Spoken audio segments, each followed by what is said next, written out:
En esta programación extraordinaria que estamos haciendo esta semana, lo dije ayer y lo diré también mañana, es con motivo de que el lunes 23 es el cumpleaños de la Asociación Cultural Placentina Pedro de Trejo con esa denominación. Un 23 de abril de 1954 se aprobaron los estatutos de lo que ya fue la Asociación Cultural Placentina Pedro de Trejo. Desde el año 1941, es decir, 13 años antes, comenzó a funcionar por la inquietud de aquel grupo de jóvenes entonces, con interés por la cultura de Plasencia, que fundaron un seminario de estudios placentinos, que luego se transformó en un seminario de estudios Pedro de Trejo, hasta rematar ya con los primeros estatutos formales en el año 1954. Bueno, pues alrededor de ese lunes, día 23 de abril, además día bien señalado, el día del libro, hemos hecho esta programación extraordinaria esta semana previa, que continuará y culminará el propio lunes 23, que a las 20:30 de la tarde haremos entrega de los galardones Torres de Ambroz, que como sabéis se concede a una persona, es uno de carácter personal y otro de carácter institucional, a una institución. Este año, como ya se ha anunciado, porque así lo aprobó la Junta Directiva de hace unos meses, el galardón Torre de Ambroz a título personal se concede al pintor placentino Francisco Alonso Alonso, y el premio institucional, el galardón Torre de Ambroz, al Complejo Cultural Santa María, dependiente de la Diputación Provincial de Cáceres. En el primer caso lo recogerá lógicamente el galardonado Francisco Alonso Alonso, y en nombre de la Diputación lo recogerá su presidenta, doña Rosario Cordero. Bien, dicho esto, todavía mañana tenemos otro acto más previo, que es la presentación de un libro muy interesante, es primicia, se presenta en Plasencia y es una obra colectiva que nos pasa a los extremeños para estar donde estamos.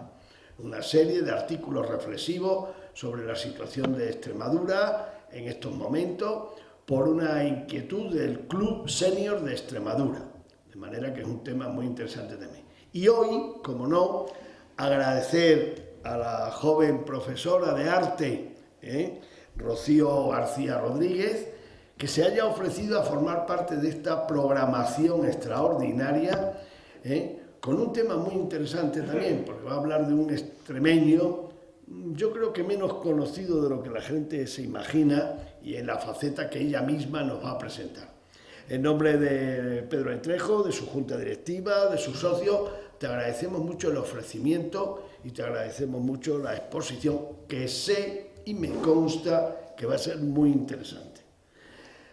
Bueno, pues reitero mi saludo a todos los presentes y toma la palabra a continuación doña Esther Sánchez Calle, miembro de la Junta Directiva de la Pedro de Trejo, archivera municipal y cronista de la ciudad de Plasencia. Luego lo reúne todo. Y todos sabéis, por la larga experiencia que llevamos de contar con su sapiencia y su buen conocimiento de la historia de Plasencia, etcétera, que hará la presentación de nuestra autora y seguro que va a aportar datos muy interesantes. Nada más, mañana os quiero ver también, mañana es en el Parador a las 20:30 y el lunes la entrega de las Torres de Ambroz. ¿De acuerdo? Pues muchas gracias. Esther, tienes la palabra. O coges ese, yo apago aquí. Buenas tardes. Sí, muy bien. Me es grato presentarles a Rocío García Rodríguez, ya lo ha dicho nuestro presidente, pero a mí también me agrada. Joven profesora e historiadora placentina que se graduó en el 2015 en Historia de Arte por la Universidad de Salamanca y que, pese a su juventud, ya presenta un amplio currículum y de la que me consta que es una tenaz trabajadora en la investigación. Yo lo puedo atestiguar porque la conocí el verano pasado, fue al archivo y es una tenaz y una persistente investigadora. Bueno, yo creo que ella es una investigadora nata, o sea que yo creo que nos va a reflejar y a deleitar con los documentos, con todas las fotografías que ella ha recabado sobre el personaje que va a dar ella la charla. En el 2016 finalizó el máster de profesorado de secundaria y bachiller de la especialidad de Geografía e Historia por la Universidad Complutense de Madrid. Paralelamente a su formación universitaria, ha realizado cursos de arquitectura de vanguardia, de geopolítica, de turismo, de memoria histórica. Igualmente, ha efectuado prácticas en la Filmoteca de Castilla y León. Ha sido guía en el Museo Carmo de Alba de Tormes y ha formado parte de varios jurados de cine y de certámenes de pintura, completando con ello su formación humanística. Vemos que es una mujer polifacética, versátil. En cuanto a su faceta como investigadora y divulgadora, ha publicado artículos culturales en periódicos y revistas, ha participado como ponente en los coloquios históricos de Trujillo y en este curso abrió el ciclo de conferencias del lunes Investiga y el de memoria histórica de esta edición. En la actualidad es docente en la Universidad Popular Fray Alonso Fernández.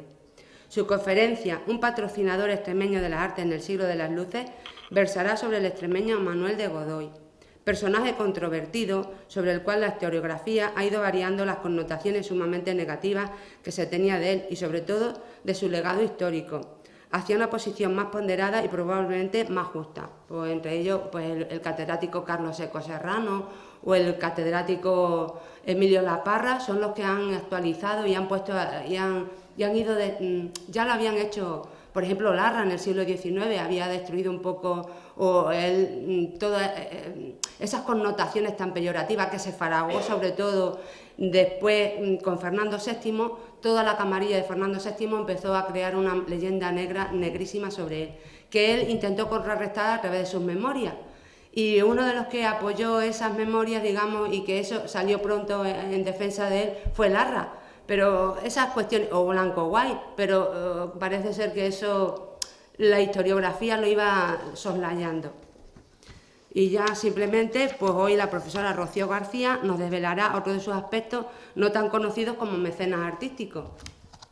Y muchas gracias a todos por su asistencia. Se va a bajar para verlo bien, ¿no? Yo me quedo acompañando aquí a Rocío. Buenas tardes. Como bien ha adelantado Esther, entre las fuentes escritas en las que me he basado para hacer esta conferencia aparecen los dos autores que ella ha citado, tanto Seco como Laparra, que le hicieron justicia e hicieron una revisión histórica dentro de esa línea tan útil de revisionismo histórico en la que nos adentramos muchos historiadores, y hizo una valoración un poco más imparcial de la figura de Godoy, que estaba la opinión pública por el gobierno oficial de aquel momento, pues tenía una muy mala imagen. Quiero agradecer a la Asociación Cultural Pedro de Trejo por facilitar que ofrezca esta conferencia y a la presentación de Esther y a los presentes por asistir. El tema de la ponencia es Godoy desde el punto de vista cultural, un mecenas extremeño de las artes. Su figura histórica es más completa. Es conocido sobre todo como político, militar y noble, pero el eje de esta disertación versa sobre su patrocinio de instituciones culturales, de arquitectura, de pintura, de escultura y de artes aplicadas como muebles, orfebrería, grabados, su financiación editorial y las obras artísticas que tuvo a lo largo de las etapas de su vida. A lo largo de la disertación se van a ver distintos puntos, como pueden observar en el índice, como la biografía y las diferentes etapas. Y haciendo una breve síntesis de la biografía, es que Manuel Domingo Francisco Godoy y Álvarez de Farias Ríos Cáceres Obando y Sánchez Arzosa, como ven, un nombre muy típico de la época de la Ilustración, nació en Badajoz, espacense, hacia 1767. Fue un noble político, primer ministro de Carlos IV desde 1792 a 1798 y fue un válido en la sombra desde 1800 hasta el famoso año 1808. Para conmemorar esa fecha, por eso se trae a colación este 2018 la figura desde el punto de vista cultural de Godoy. Era hidalgo y fue elevado rápidamente al poder por los reyes, dotándoles de títulos, grandeza y los más altos cargos del Estado, sustituyendo a los condes de Floridablanco, que era el secretario de Estado, y posteriormente a Aranda, que tuvieron que enfrentarse a problemas del fin del sistema gubernativo del antiguo régimen. En los 4 primeros años del reinado de Carlos IV, ascendió desde cadete, que es un cuerpo de la Guardia Real, donde trabó amistad con el joven príncipe de Asturias, hasta consejero de Estado, concediéndole el ducado de la Alcudia y de Sueca, porque el cargo solía ser para un noble, y los reyes, para legitimarle, tenían que concederle un título nobiliario, para justificar ese elevado rango ante el resto de nobles. Mientras que estuvo al frente del gobierno en el país, hizo distintas cosas, las más conocidas, pues que declaró la guerra a la Francia revolucionaria. Posteriormente negoció la paz de Basilea, por la que el país galo devolvía Cataluña y por lo que le nombraron príncipe de la paz, título que años después el rey Fernando VII declaró ilegal y que Godoy reemplazó ya en el exilio por el italiano del príncipe de Bassano. La compra del feudo de Bassano di Sutri, cerca de Roma y Viterbo, le dio derecho a este título, tras una concesión del Papa.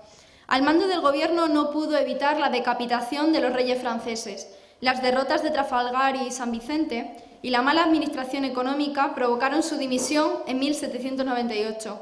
Tras reincorporarse como válido, realizó el Acuerdo de San Ildefonso y con Francia, estableciendo como enemigo a Portugal y accediendo a la ambición de Napoleón.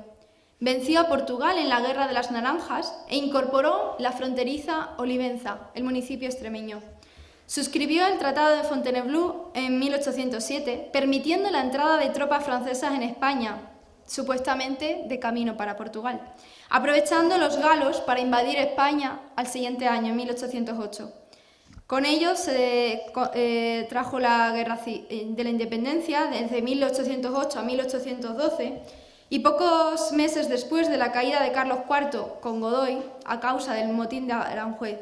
En su valimiento, con luces y sombras, logró mantener la situación de España ante el poderío de Francia con una política exterior pragmática, mientras que otros países europeos serán humillados o anexionados al país galo.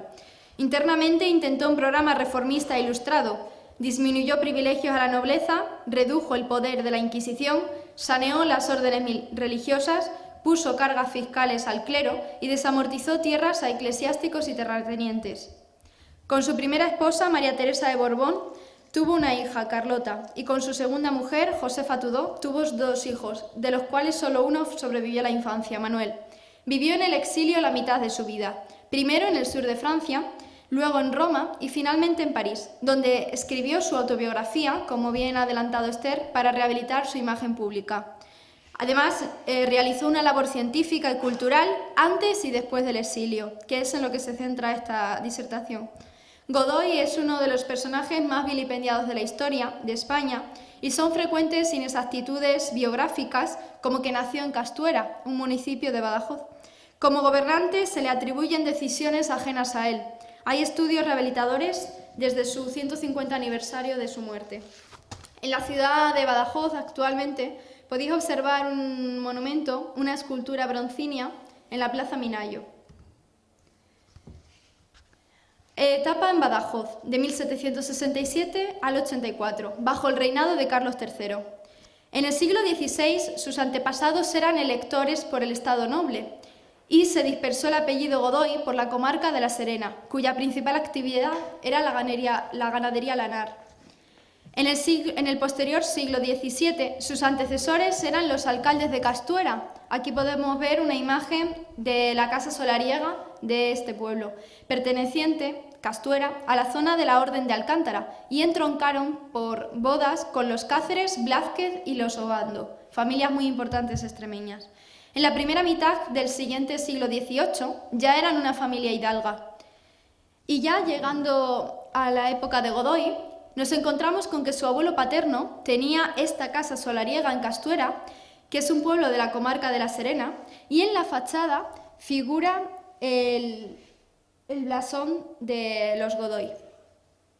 Se mudó este abuelo a Badajoz, edificando su casa entre el convento de Santa Lucía, que fue derruido con la desamortización de 1820, y el campo de Santa Cruz, junto a los comercios y a los pregones, cerca de la Puerta de Palma, que es el arte, desde muy joven condicionó a Godoy en ese afán de coleccionismo y sobre todo de amor hacia el patrimonio.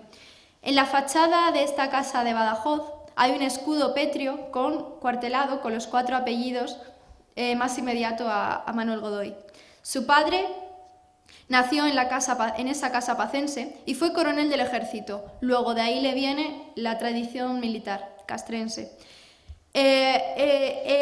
Su padre ya ingresó en la Orden de Carlos III y fue regidor perpetuo de Badajoz y alcalde por el estamento nobiliario en diferentes años. Con su hijo en el poder fue ascendido a consejero de Hacienda y posteriormente a presidente del Consejo de Hacienda, consejero de Estado, y recibió la Gran Cruz de la Orden de Carlos III. Vamos a ver que todo el entorno de Godoy fue beneficiado durante la época en la que él tuvo poder y funcionaron como una familia muy del estilo mediterráneo. Como un patriarca se preocupó de hermanos, cuñadas, padres, y a todos los encumbró a grandes cargos. Su madre, María Antonia, fue pacense y su abuelo procedía de Elvas, Portugal. Perteneció a la Orden de las Damas de María Luisa, ingresó en la Orden de la Reina y vivió en la corte hasta que su casa fue asaltada en 1808 con la caída al poder de Godoy. Sus 2 tíos eran caballeros de la Orden de Santiago, con lo cual Godoy también podía reflejarse esa vocación castrense en sus tíos. Su familia estaba en la cúpula del ejército y uno de ellos fue condecorado con el Toisón de Oro. Saben que es la máxima condecoración que se puede recibir en este país desde hace centurias. Sus 5 hermanos, Luis, Diego, María Antonia, Justa y María Ramona, todos ellos también fueron encumbrados, se concertaron matrimonios con alta nobleza de España y bueno, desde Luis, que fue guardia de corps en Madrid, caballero de la Orden de Santiago y capitán de Extremadura, casó con una hija de un marqués. Desde Diego, que fue un militar en la campaña del Rosellón, fue nombrado duque de Almodóvar. María Antonia, que también fue intitulada marquesa, y le acompañó al exilio en Francia, de hecho murió en Marsella, y estuvo siempre al lado de su hermano, a pesar de que su marido fue encumbrado a virrey en Latinoamérica. En el caso de María Ramona, fue camarista de la reina, estaba directamente en el servicio de María Luisa en la corte real, y también la casaron con el gobernador de Castilla, que a su vez recibió la Gran Cruz de la Orden de Carlos III. Como vemos, todos, desde sus cuñados, sus cuñadas, sus hermanos, todos recibieron algún tipo de compensación por el trabajo ejercido por Godoy. Aquí vemos la casa que se conserva en Badajoz y podéis observar en un lateral sobre el dintel de la puerta central las cadenas, y esos eslabones significan que los reyes de España se hospedaron durante un tiempo en esta casa. Todas las casas solariegas que vean con este símbolo determina que los monarcas han sido hospedados en ella. Aquí he traído una muestra de las cruces que recibían los familiares cuando eran condecorados con las diferentes órdenes militares en España. Y bueno, aquí hay una imagen de Quevedo, el escritor, en la que figura su vestimenta como miembro de la Orden de Santiago, para que vean también un poco la ropa que ostentaban cuando accedían a esos cargos. La etapa en Madrid la inicia cuando finaliza su adolescencia y es que recibió una educación humanista en Badajoz y se trasladó a Madrid a empezar su carrera militar. Y durante 8 años formó parte de la Guardia de Corps del entonces príncipe de Asturias, don Carlos, que ahí nació la gran amistad entre don Carlos, María Luisa y Godoy. Una amistad que se mantuvo hasta el final de sus días a pesar de las dificultades y las circunstancias. El estilo artístico que imperó en esa época es el neoclasicismo. Al ser un arte patrocinado por una autoridad oficial, seguía la tendencia artística oficial, el academicismo impuesto desde los teóricos en la Escuela de Bellas Artes de San Fernando. En la cultura se repetía el modelo centralizador desde la capital. Madrid irradiaba las normas en la sociedad, la política y la economía, y el arte reflejó el tipo de gobierno absolutista. Hacia 1788 cambia radicalmente la situación de Godoy, ya que Carlos fue nombrado rey de España, con su consorte y prima paterna, María Luisa de Parma, con quien llevaba 23 años casado y con quien tenía 5 hijos, entre ellos el heredero, el príncipe de Asturias Fernando, futuro Fernando VII.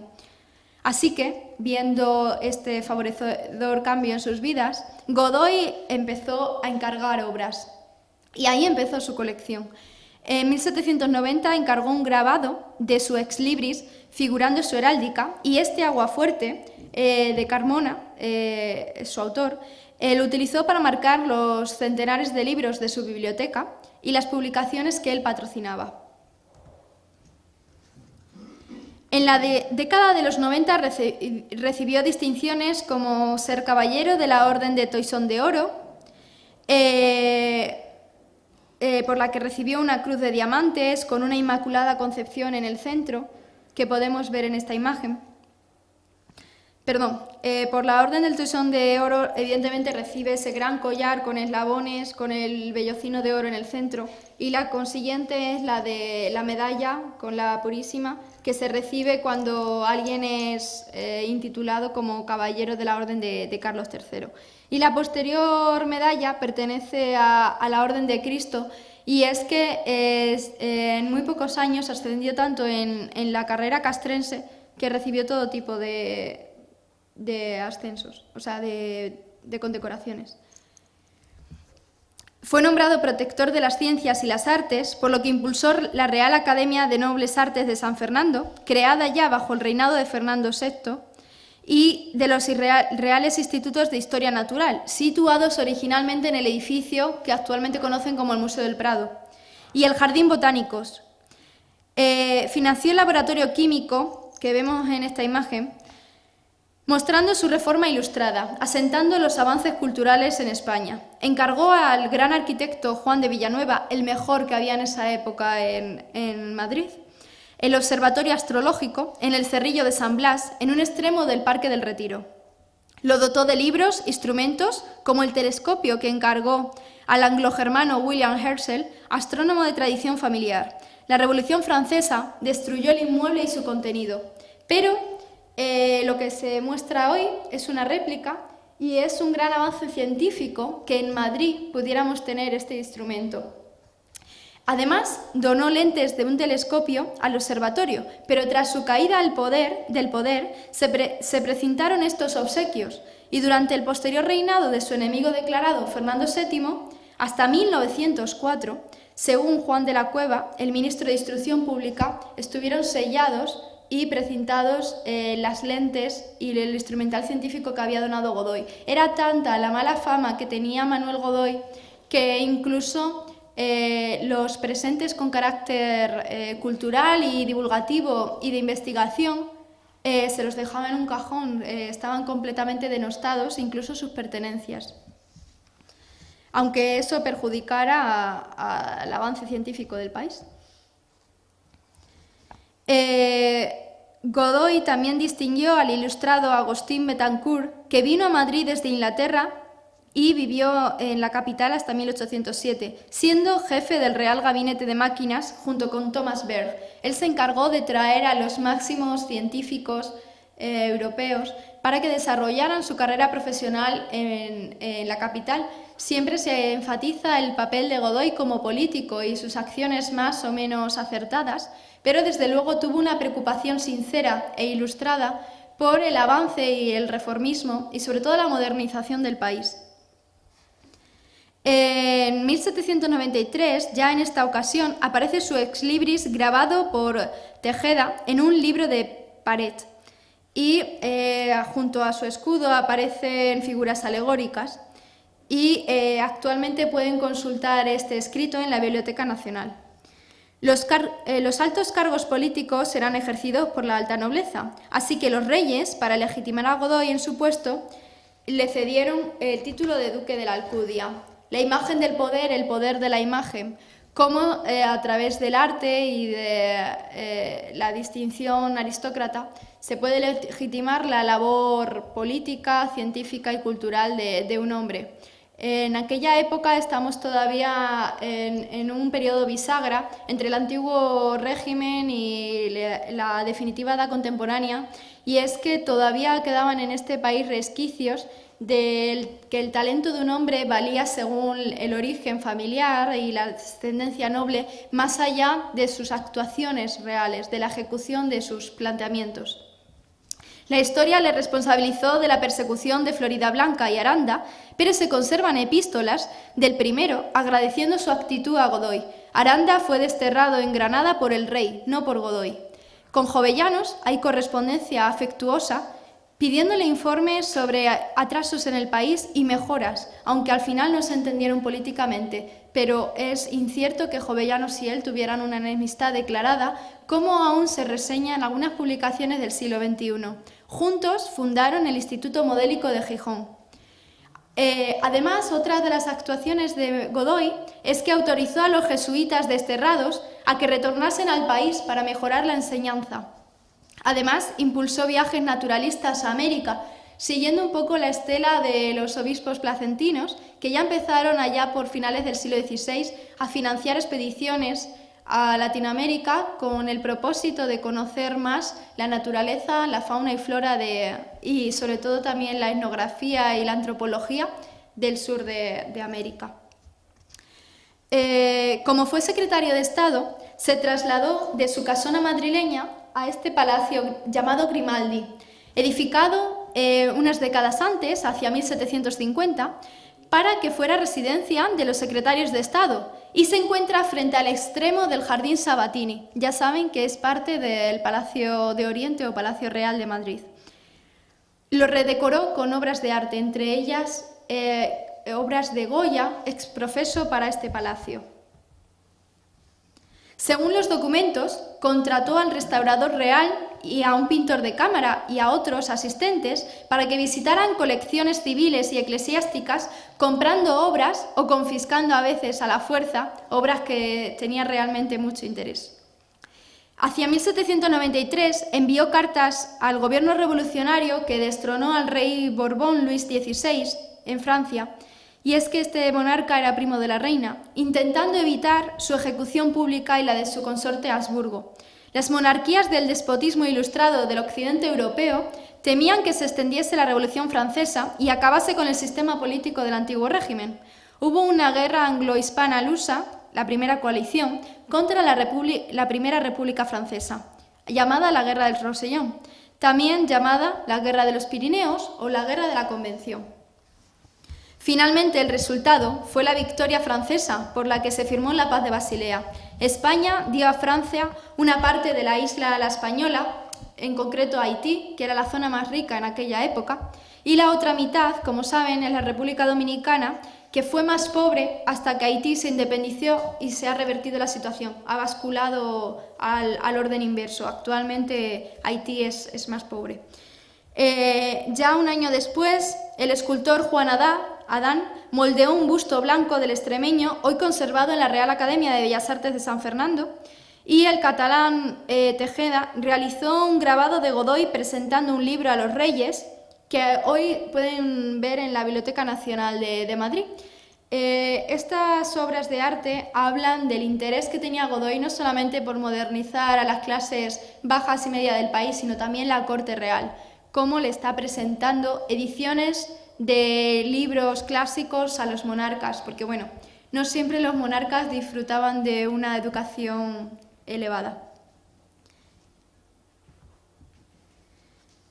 En 1795 se publicó poesías de don Francisco Sáenz de Parayuelo y las dedicó a Godoy. Y actualmente pueden consultar este libro de versos en la Biblioteca Nacional. Es que él era sponsor, dijéramos hoy, de los poetas y les ayudaba económicamente, con lo cual, de alguna manera, en forma de agradecimiento, luego los autores dedicaban sus publicaciones a Godoy. El Estado galo le condecoró con la Gran Cruz de la Legión de Honor francesa, que es también la máxima distinción que otorga Francia, por lograr la paz de Basilea. Y podéis ver que además del prestigio que daba recibir esta medalla, el valor económico en sí del objeto, que en el caso de que él tuviera que exiliarse, como finalmente pasó, podía transportar de forma ligera bastante dinero. En el libro Viaje histórico y pintoresco de España hay un grabado de Godoy realizado por Laborde para agradecer la financiación por haber financiado este recorrido por el país, como pueden ver. Y hay un grabado del suceso de la firma de paz, llamado En memoria de la paz, de Anker y Pissler. Como vemos, él también recurría a artistas centroeuropeos para propagar las acciones políticas que estaba logrando, los logros, y actualmente también se encuentra en la Biblioteca Nacional de Madrid. El motivo ya vemos que es recurrente: enfatizar el logro de esa paz, porque a pesar de que se había perdido un territorio, como puede ser la mitad de la isla de la Española, los reyes y Godoy encargaron muchas obras de igual tema en distintas disciplinas para ensalzar los logros militares del extremeño, tratando el arte como fin propagandístico, como hizo la Corte Real Española ya desde la Edad Moderna, desde el siglo XVI. Godoy no sentaba bien en Madrid, había muchos nobles en su contra y se tenía que ganar la opinión pública. Entonces, de alguna manera, los reyes comenzaron una campaña de marketing que desde luego Godoy, con su pecunio propio, también impulsó. Además, firmó una alianza con el Directorio francés para hacer una guerra con Inglaterra, llamado el Tratado de San Ildefonso, denominado así porque se rubricó en el Palacio Real de la Granja, en una zona montañosa de la sierra de Guadarrama, entre Segovia y Guadarrama. Podemos observar en esta diapositiva la portada del libro Memorias sobre la artillería volante o de caballo. Como vemos, su interés castrense se sigue mostrando en las publicaciones que financia y actualmente también lo pueden observar en la Biblioteca Nacional de Madrid. Además, también se publicó a un caballo del excelentísimo señor príncipe de la paz. O sea, se hacían elogios hasta de las monturas que tenía Manuel Godoy. Y es que además de ser caballos de pura raza, al parecer eran los mejores y se hacían exhibiciones públicas con la gran cantidad de caballos que tenía este señor. No solamente era coleccionista de arte, sino también le gustaba tener los mejores pura sangre del país. Además, vemos este interés por el mundo de las yeguadas y los caballos en la financiación del Real Picadero. Aquí podemos ver láminas ilustradas por Carnicero por el artista Carnicero, y estos se encuentran en Calcografía Nacional. En la siguiente imagen podemos ver en este lateral a Godoy en un retrato ecuestre al modo ya de los validos de los Austrias menores. Estamos viendo que se está legitimando a través de las figuras políticas más señeras de la época de los Austria. Y en este caso también es una obra de Carnicero. Como le iban bien las cosas a nivel económico, compró un palacio del siglo XVII en Villaviciosa d'Odón, que era una localidad cercana a Madrid, y esto también habla de su preferencia por la vida en el campo, ya que a fin de cuentas su origen era extremeño. Además, en 1798 mandó hacer un censo de población a cada municipio, porque era muy importante tener un listado real, fidedigno, de las almas que habitaban cada ciudad para hacer un censo lo más racional posible. En Plasencia se realizó este listado de almas residentes en la ciudad. Como podemos ver aquí en detalle, es un documento conservado en el Archivo Municipal de Plasencia y he sacado aquí un detalle parcial para que se vea que está encargado por el excelentísimo señor Príncipe de la Paz. En ese año, posteriormente, hacia 1801, con motivo de la Guerra de las Naranjas, con el país vecino Portugal, encargó a Goya, que era el pintor más importante de aquella época en Madrid, un retrato en el que se le ve despachando en el campamento junto a la bandera. Y bueno, él siempre se muestra como militar, con las condecoraciones y como un caballero noble. En la siguiente imagen pueden ver un grabado que también encargó a unos artistas que eran excelentes en el manejo del buril, a José Antonio Gimeno y a Carrera, que es la marcha de Godoy a Portugal. Como vemos, siempre rodeado de victorias aladas, de figuras alegóricas. El caballo está en posición de alzarse, ¿no?, de mostrar todo el poderío del jinete al que porta. Y bueno, entronca bastante con las representaciones artísticas bélicas de los válidos anteriores. También podemos ver aquí una muestra que hace alusión son representaciones artísticas de este periodo bélico, que son llamadas la artillería volante. En el primer caso es un grabado y en el segundo es una acuarela que no está firmada, es de un anónimo, y en el que ya vemos un carro, ¿no?, con esos paseos triunfales cuando se finalizaba una guerra, y siempre para enfatizar el logro de una confrontación que, aunque fue corta, en definitiva, a fin de cuentas, la ganó España. Y en este caso tiene un nombre muy ilustrado, así muy rococó, porque es llamada Al dulce carro del amor, depone Marte el rigor. Eso hace mención a Marte, el dios grecorromano de la guerra. Y en este caso vemos que unos ángeles sostienen la filacteria y que se ve una curiosa vista de una ciudad en el lateral. Y esa es una representación bastante fidedigna que contrasta con la fantasiosa presencia de ángeles.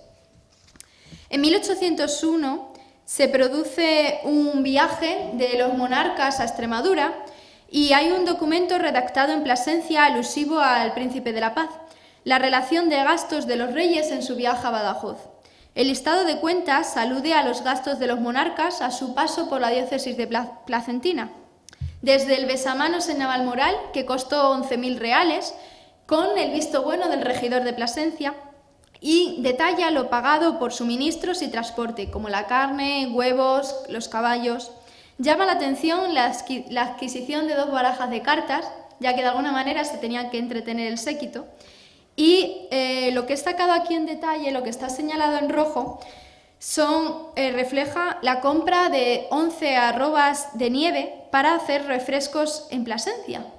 Y fue traída posiblemente de la fuente de Piornal, que era explotada por un noble, o también existe la probabilidad de que fuera traída de la fuente de Gargantilla de Béjar, explotada por el duque de Plasencia, recuerden. El duque de Béjar. Y especulaban con el precio del hielo, pues salía a subasta y la encargaban al botiller, que era el camarero del séquito real. Además, si se pagaba más dinero del acordado en inicio, luego se reclamaba ese extra al consistorio placentino, con lo cual tener esta documentación de esa época es un lujo, y invito a que los habitantes de Plasencia conozcan más el archivo municipal de la ciudad. En 1802, Godoy mandó hacer un interrogatorio estadístico sobre las riquezas, la industria, el número de producción de bienes, etc. En Plasencia lo redactó Cayetano Soler en el informe al Príncipe de la Paz, y Godoy mandaba preguntar si había alguna imprenta en la ciudad de Plasencia para sondear el nivel cultural. Como vemos, siempre hay una inquietud cultural por ver el estado de las cosas y sobre todo haciendo hincapié en su región, ¿no? Aquí vemos el detalle de las 11 arrobas de nieve en el documento placentino y a continuación ven un grabado de Galván basado en el dibujo de Goya. Esta figura que ven aquí apoyada está basada, es la misma que la de esta pintura, la de este óleo. En el censo de población y en esta relación llama la atención que les obsequiaban con cosas tan llamativas como un cabrito y que pagaban a un barquero por pasear por el río. Luego el viaje de los monarcas a Extremadura estuvo lleno de tiempo de ocio y de recreo y se llevaron una buena imagen de la diócesis placentina.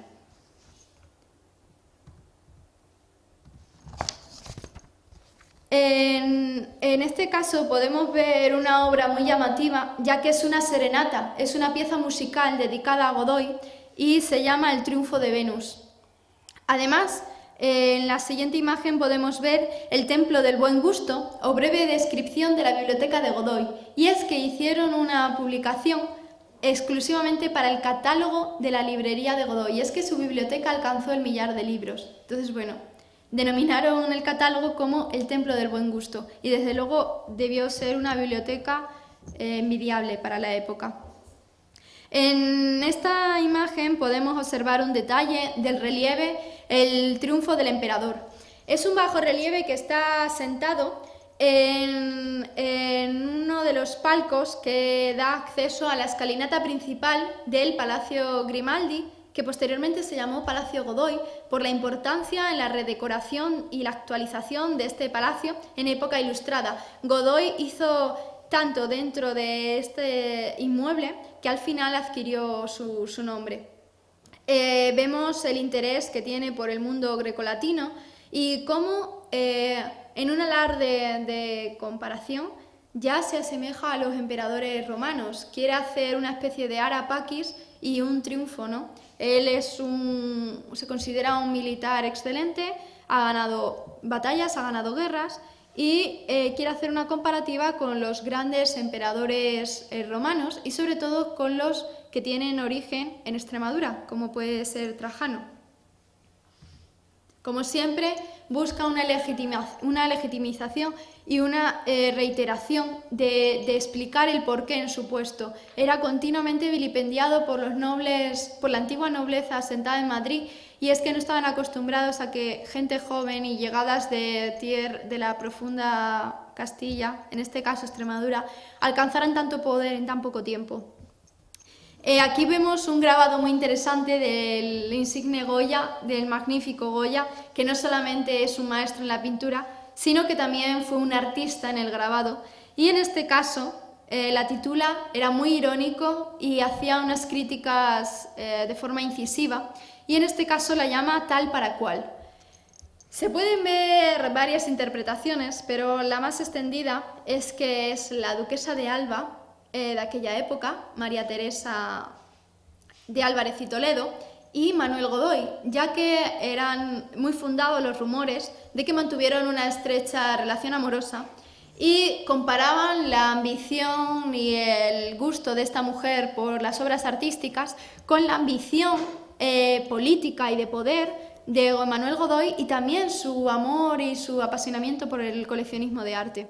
Entonces, bueno, Goya los consideró tal para cual. También hay que considerar que es que Goya estaba platónicamente enamorado de la duquesa y no le hacía gracia que pasara de él por Manuel Godoy, que era más joven y más activo que el anciano Goya ya. El aragonés no se llevaba bien con el extremeño, aunque trabajó mucho para él.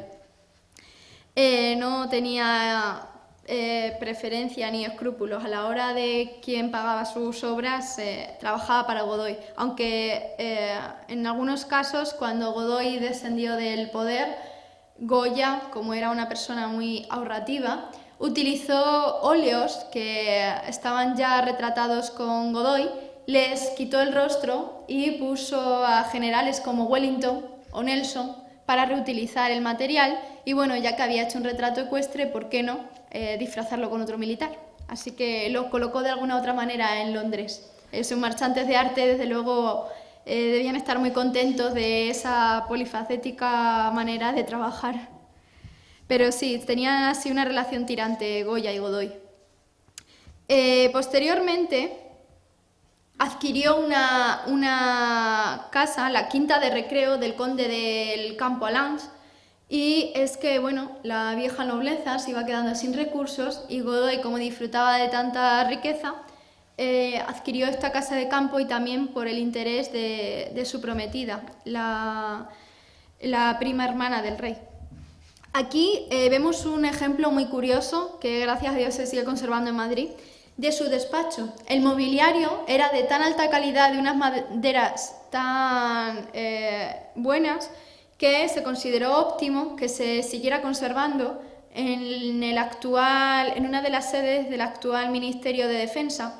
Y este despacho lo pueden encontrar in situ, tal cual estaba con Manuel Godoy, siendo utilizado actualmente por miembros del Ministerio de Defensa. Aunque no es visitable al público, sí que se pueden recoger fotografías de este despacho en la hemeroteca. Finalmente vemos aquí ejemplos de grabados que financió Manuel Godoy, como es el motín de Esquilache.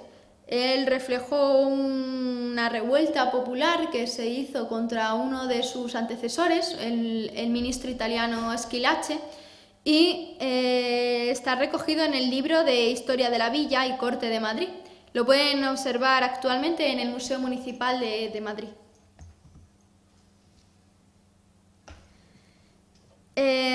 Godoy encargó a Domingo Badía un viaje por tierra musulmana, camuflándose como príncipe sirio. Este artista catalán visitó áreas en las que jamás estuvo anteriormente un occidental. Fue un espía de Godoy y recorrió decenas de países. Y finalmente, en 1816, a su vuelta a España, difundió por Europa su obra Travel of Ali Bey, en la que recogía sus viajes por el mundo árabe entre 1803 y 1807. Lo recogió en 2 volúmenes y, aparte de la éfrasis, la descripción del arte y el patrimonio con el que se encontró, de la antropología, de la etnografía, de las costumbres, etc., incluyó unas acuarelas y unos grabados para ilustrar de forma gráfica el contenido que él representaba, que él había escrito en los volúmenes.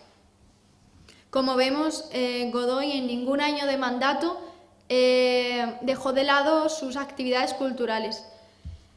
En este caso vemos cómo ya dentro todavía de España, cuando aún no había sufrido exilio, promovió el libro Retrato político de Godoy, y es que ya en aquella época consideró oportuno ir recogiendo sus actividades políticas, porque en aquella época no había tanta divulgación de lo que hacían en la administración central, y bueno, quería de alguna manera darlo a conocer. Ya que trabajaba, quería que todo el mundo se enterase de su trabajo. En este caso vemos un grabado en el que figuran 2 figuras femeninas representantes de las virtudes en las cuales se veía reflejado Manuel Godoy, y está a su vez reiterada su presencia con un retrato de perfil en un tondo de forma oval, como ven en el centro, encima de la base de la columna, y cómo a su vez está enfatizado su poder con una corona de la victoria laureada colocada por un putti o angelote. En este caso es muy llamativa la imagen primera porque es una arquitectura efímera. Las arquitecturas efímeras eran realizadas para la conmemoración de bautizos, cumpleaños, ascenso a cargos políticos, entradas triunfales a ciudades cuando se celebraba la victoria bélica o una firma de un tratado de paz. Y estas arquitecturas efímeras eran muy teatrales, monumentales, exageradas, eran exuberantes. No solamente estaban compuestas de relieves y esculturas, sino también de pinturas muy llamativas, de guirnaldas florales, incluso de adornos frutales, y las que promovió de alguna manera Godoy se conservan a través de los grabados.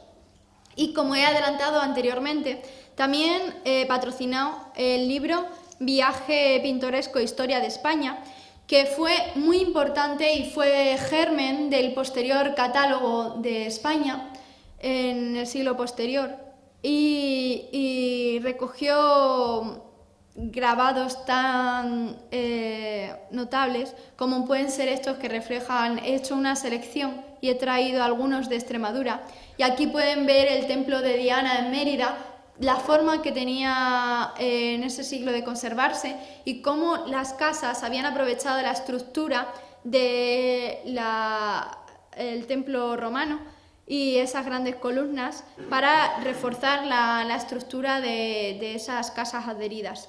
Y bueno, en el siguiente vemos cómo la vegetación se está adueñando de alguna manera de la arquitectura romana que quedaba en nuestra región, y vemos un detalle pintoresco que era muy del gusto costumbrista de aquella época, de reflejar a un instrumentista en un lateral, en una esquina. Finalizamos la etapa en Madrid con que los enemigos de Godoy, agrupados en torno al príncipe de Asturias, el futuro Fernando VII, le atribuyeron la responsabilidad de la crisis monárquica, y esto conllevó al motín de Aranjuez. Durante 2 días de marzo hubo revueltas en las calles de esta localidad y el Palacio Real por diferentes causas políticas de Godoy. Aquí he traído una imagen del Palacio de Buenavista, y es que era propiedad de la duquesa de Alba, y al fallecer esta insigne noble, sin descendientes, Godoy se quedó con su residencia, aunque solamente la pudo disfrutar unos meses. Ella no la había legado, pero sus bienes salieron a pública subasta, y la mayoría de ellos, la Corte Real impuso su derecho de tanteo, y se quedaron Carlos IV y Godoy con la mayoría de bienes de la duquesa de Alba.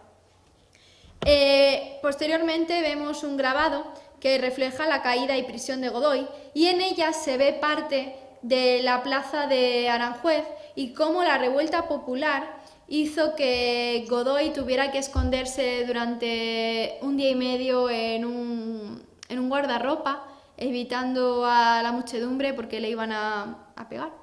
Y al final se lo llevaron arrestado. Tuvieron que intervenir las autoridades y fue arrestado. De lo malo lo peor, por lo menos se lo llevaron autoridades oficiales y no el pueblo. Con este hecho se sucedieron una serie de asaltos, y ese año la magnífica casa madrileña de Diego Godoy, su hermano, fue incendiada.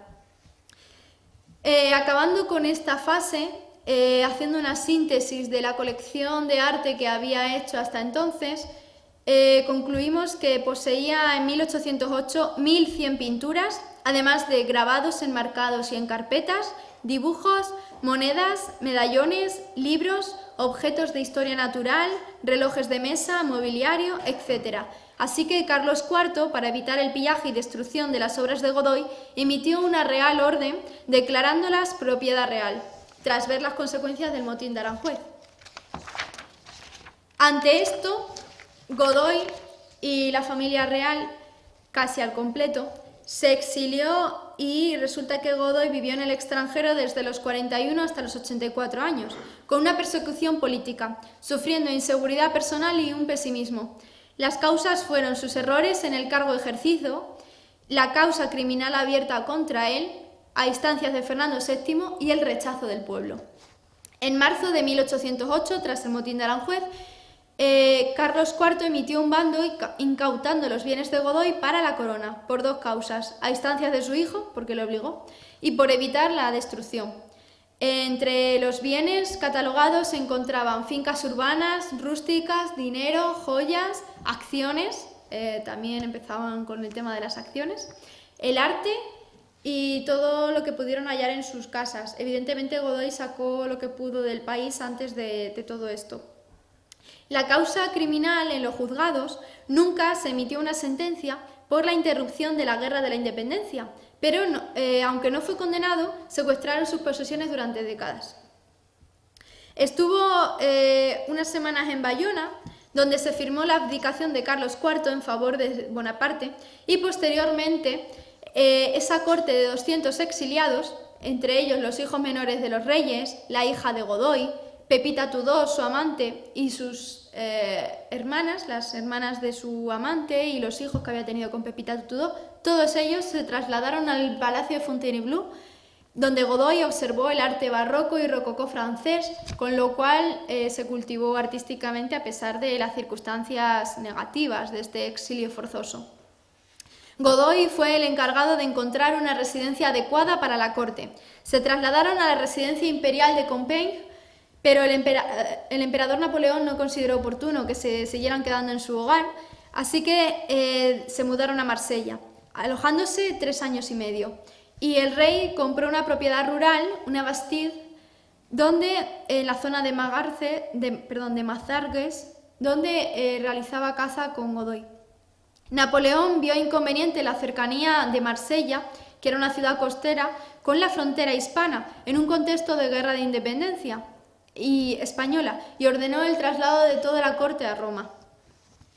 Aquí vemos una imagen de los muebles de la librería de Manuel Godoy, y es que actualmente son de tan buena calidad y se conservaron en tan buen estado que hoy los podemos observar en la Sala Cervantes de la Biblioteca Nacional de España, en la sala que está dedicada a los libros raros y a los manuscritos incunables.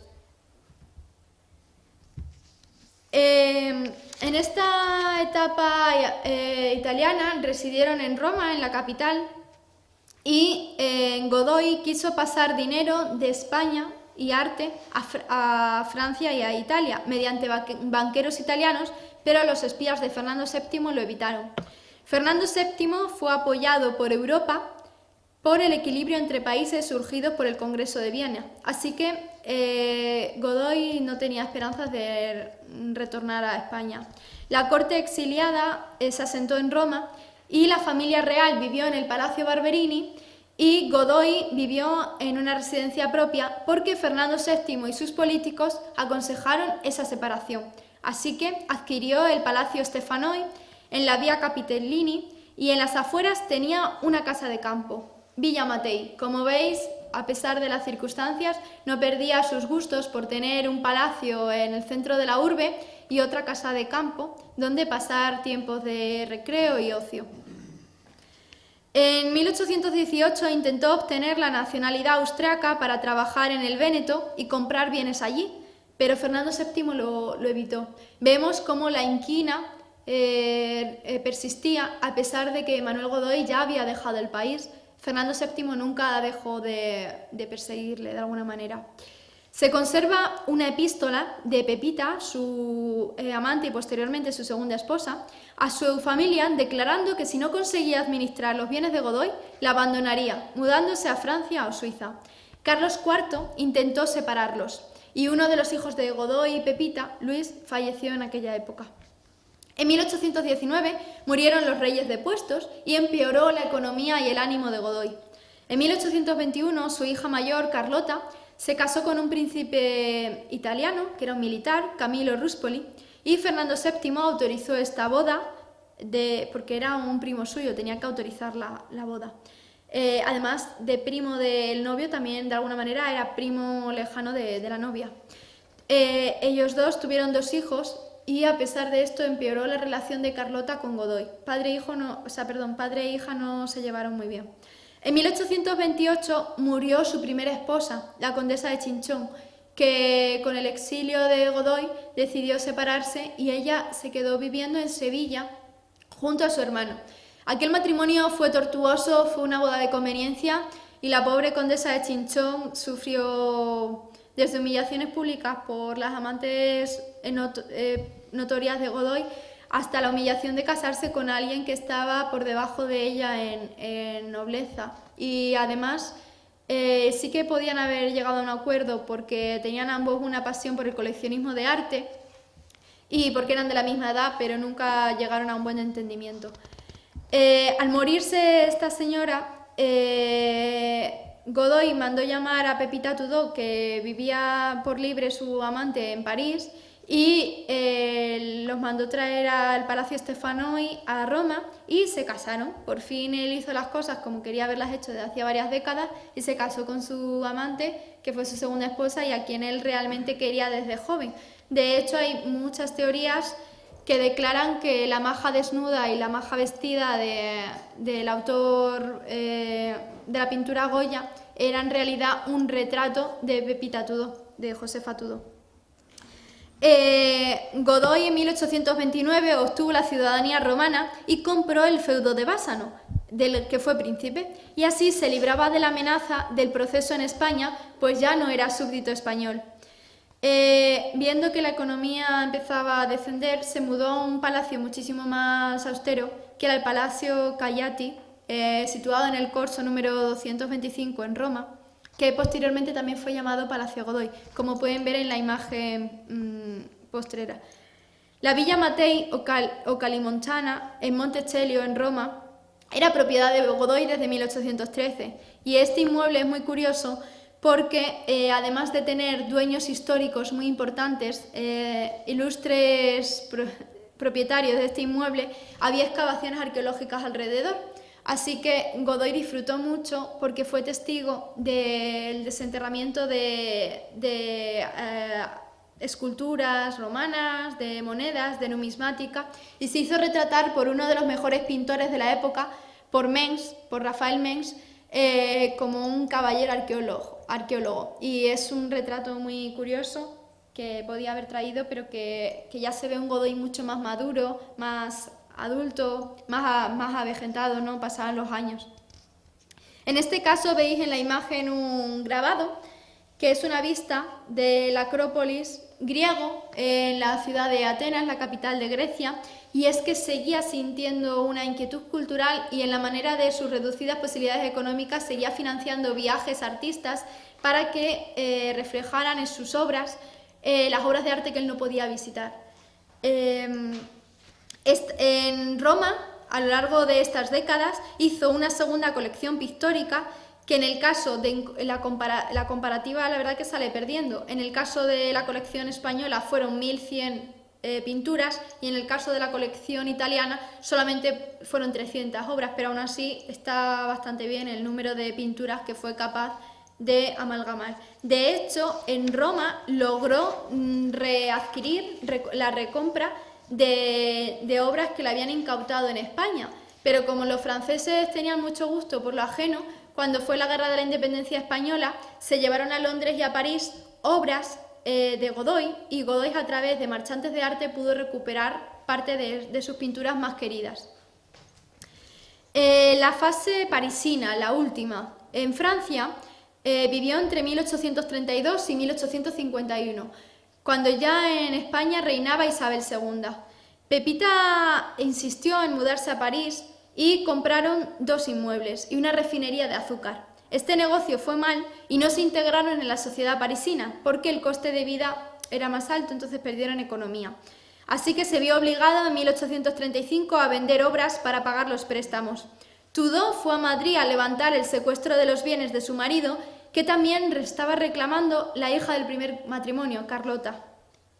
En 1841, Godoy escribió sus memorias y en 1847 la reina Isabel permitió su vuelta a España y le devolvió su sueldo como capitán y parte de sus títulos. Aquí pasa una paradoja, y es que por la antigüedad de su cargo recibió el título de caballero de la Gran Cruz de la Orden de San Hermenegildo, creada por Fernando VII, produciéndose esta incongruencia, porque su último honor recibido fue la orden creada por su mayor enemigo. En 1851 murió en un piso alquilado y no volvió a su país por su mala salud. Quería finalizar la ponencia desmontando algunos tópicos, y es que si fuera tan ambicioso como ha pasado a la historia,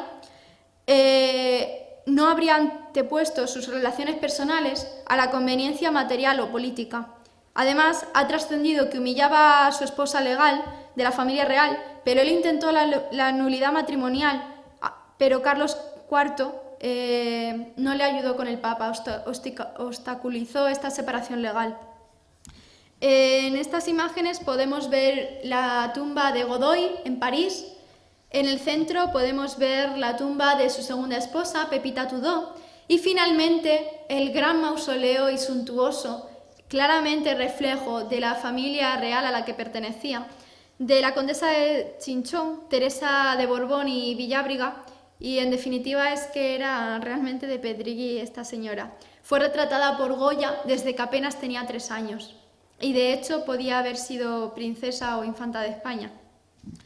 Finalmente, quería hacer unas pequeñas notas sobre la repercusión que tuvo el arte en Extremadura, impulsado por Godoy, y es que en su ciudad financió varios cuarteles, el nuevo ayuntamiento, la Casa de Ordenandos, el Hospital del Rey y otras instituciones, todo ello en Badajoz. La reintegración de Olivenza en España, tan conveniente para Badajoz que beneficia a su ciudad, y el final favorable para la ciudad del pleito con la Mesta y los beneficios del Real Decreto de 1793 que culmina la reforma agraria, el reconocimiento del rango universitario y la validez oficial para sus títulos del Seminario Diocesano de San Antón, además del nombramiento de muchos pacenses para elevados puestos en la administración, la apertura de la ciudad al exterior e intelectuales que vivieron en Badajoz en esa época. La ciudad, por agradecimiento, le concedió el título de regidor perpetuo que había ostentado su padre y le regaló el Palacio de Puerto Chico o de los Calderón, además de un coto de caza, y pusieron una placa laudatoria en la fachada de su casa. Hoy es el número 24 de la calle de Santa Lucía, muy reducida tras su parcial destrucción en 1808. Además, se le hizo un monumento marmóreo y se le regalaron unas monedas de oro halladas en una excavación arqueológica en el campo de San Juan, y se celebraron festejos durante 2 meses y medio. A sus padres y hermanos les regalaron dehesas, cotos de caza y otros presentes. Los franciscanos del convento de San Gabriel colocaron en su fachada su escudo y su casa natal recibió diferentes reformas. Su casa natal tuvo que venderla desde el destierro y la dividió en 2. Una parte la compraron los padres del cronista Vicente Barrantes, que nació en la misma habitación que Godoy, al que criticó mucho, o sea, otra paradoja de Godoy, y la otra mitad la recibió su sobrina como heredad. El Palacio Godoy o Puerto Chico, junto al Guadiana, actualmente es una ruina. Fue el caserón que la ciudad le regaló, pero no le dio tiempo a estrenarlo.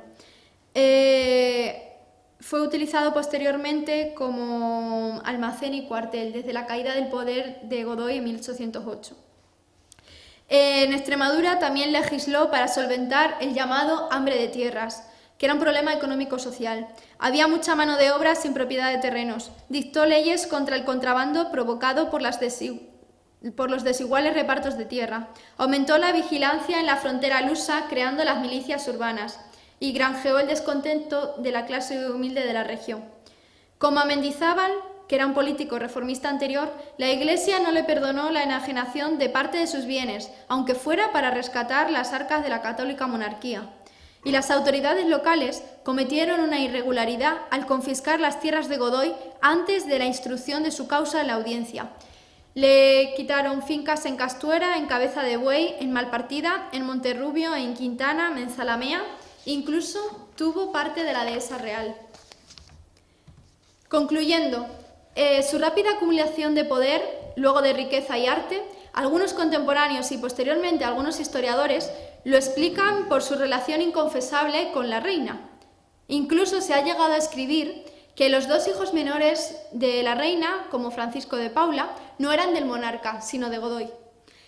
Además, él se sirvió de la coacción para hacerse con algunas piezas artísticas, lo que luego produjo una paradoja, porque posteriormente sus enemigos políticos le robaron muchas obras de arte. Otra contradicción de su vida es que gran parte de sus bienes artísticos fueron exportados ilegalmente del país y después él sacó obras artísticas ilegalmente de Italia. Él traicionó y abandonó a su primera esposa, y en cambio su segunda esposa estaba dispuesta a traicionarlo a él y finalmente la abandonó. Y para acabar con el acaparamiento de los nobles en los puestos administrativos y políticos, que era su idea ilustrada de que un hombre valía más por su capacidad más que por su origen, cayó en la contradicción de legitimarse a través de los títulos aristocráticos. Los liberales de Cádiz mantuvieron la visión negativa porque necesitaban la figura del rey deseado, Fernando VII, que estaba enemistado con Godoy. Y los conservadores ya vemos que estaban en contra de la figura histórica que pasó a los anales de la historia y a las crónicas oficiales, porque había quitado propiedades a la Iglesia y porque la antigua nobleza no le gustaba nada el ascenso al poder de Godoy.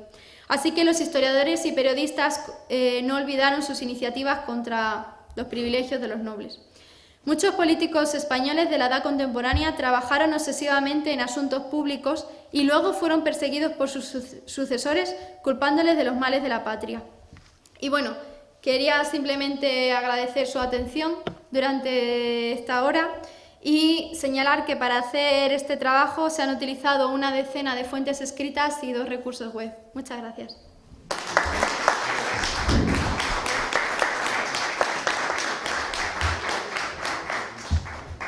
Todos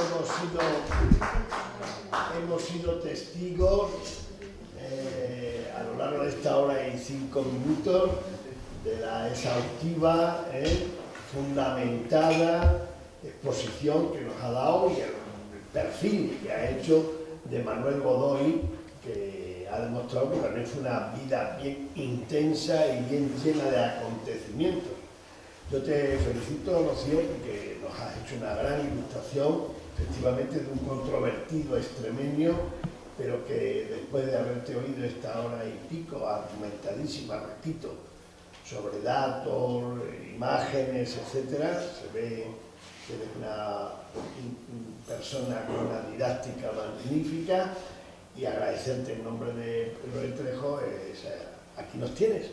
Siempre que estés dispuesta a enseñarnos cosas. Además, me alegra mucho que hayas alabado mi didáctica, porque estoy buscando trabajo como profesora de secundaria, que soy profesora de Geografía e Historia y me gustaría ejercer, que llevo 2 años en Plasencia y estoy a favor de que los jóvenes vivan en nuestra ciudad y no haya una fuga de cerebros en Extremadura, pero es difícil encontrar el lugar al principio. Muy bien, pues nada, mucho ánimo y a no desfallecer en el empleo. Pues muy agradecido a todos y lo dicho, mañana tenemos otra actividad, que es en el Parador a las 20:30, también con un tema muy interesante, precisamente en la línea que acaba de decir Rocío. ¿Qué nos pasa a los extremeños para estar como estamos? Es una reflexión, un libro de reflexiones, un libro colectivo con más de 20 autores, de artículos desde la economía, la cultura, la agricultura, etcétera, etcétera, que nos hará pensar a los extremeños un poquito de por qué estamos como estamos. Pues muchas gracias. Venga, buenas noches.